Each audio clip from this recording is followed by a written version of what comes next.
umushitsi araraza gusura urugo rwa Sara.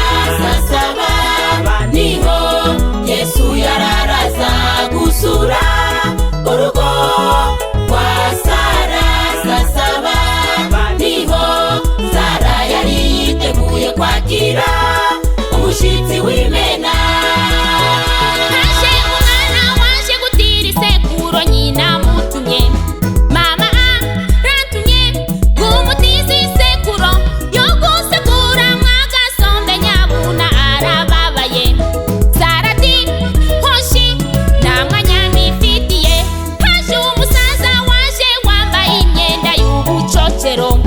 Inzara yari yenda kumuhitana, nyabuna Sara mbabarira umutwo kujya ndapfuye.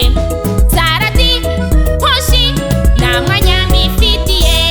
Sasaba niho umushitsi yararaza gusura urugo rwa Sara. Sasaba niho Yesu yararaza gusura urugo rwa Sara. Sasaba niho Sara yari yiteguye kwakira umushitsi w'Imena.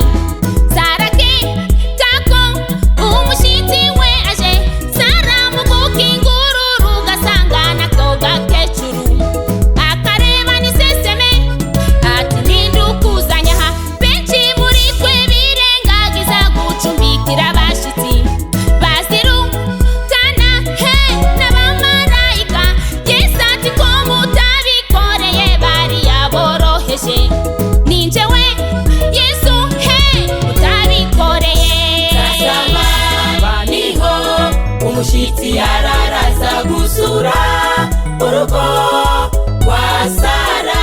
Sasaba niho Yesu yararaza gusura urugo rwa Sara.